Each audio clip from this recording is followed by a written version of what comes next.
Hello, today we are going to practice the algorithm of comparing mixed numbers. So let's study the following examples. The first example, 2.57 and 2 whole 3/8. Pay attention to the whole parts. 2 and 2 equals a whole number, so I have to compare the fractional parts of the mixed number. How do you compare fractional parts? We pay attention to the denominator. That is, notice we go step by step. That is, first the integers, then we pay attention to the denominator. We have different denominators, so I'm bringing it to the common denominator, and the least common multiple of 7 and 8 is 56.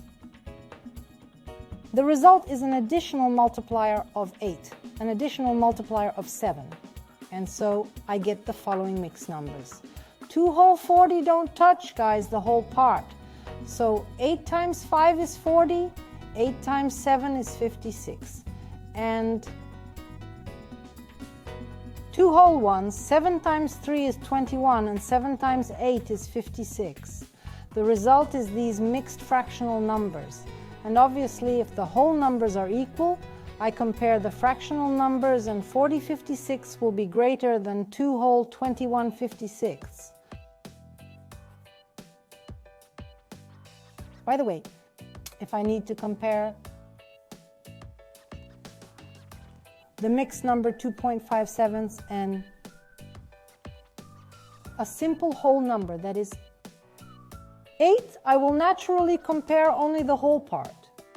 In this case, the fractional part has no component. So what? I'm only interested in the whole part, and since 2 is less than 8, I'll safely write down that 2 whole 5/7 is less than the number 8.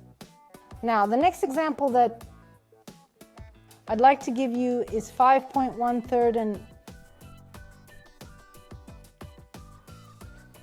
and 36/20. I need to compare these numbers. Notice that the first number is a mixed number and the second number is an improper fraction. But in order to compare these fractional numbers, what do I have to do? Either you isolate the whole part here, or you convert the first fraction to an improper fraction, which is a mixed number into an improper fraction.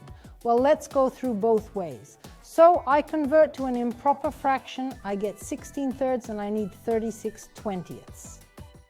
So let's simplify this fraction a little bit. I don't like it because 36/20 is shortening. So what do I write down? 16/3 and I reduce this fractional number 36/20, 36 and 20 divided by 4, so that would be 9/5.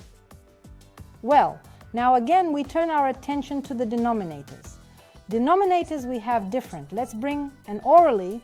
The common denominator will be the number of 15, so the additional multiplier is 5. And here the additional multiplier is 3, and the result is 16 multiplied by 5. It will be 80. 15 and 9 times 3, that's 27/15. Obviously, 80/15 is greater than 27/15. But you can still apply the other way. So I'm comparing the first case. Now let's do the second case. So 5 whole 1/3 and 36/20. Again, I'm reducing 36/20. Let me write down here that 36/20 we've reduced, and that's 9/5. So I'm comparing 5.1/3 to 9/5, and I'm not going to convert it to an improper fraction. I'm going to make the 9/5 a whole part. It's 1 whole 4/5. And that way we don't have to add to the common denominator and compare. So it's easier. Then I can compare the whole parts, and obviously 5 whole 1/3 is greater than 1 whole 4/5. That is, every time you compare fractional numbers, choose the algorithm that is more convenient and rational. And for today, our lesson has come to an end. Goodbye. See you again.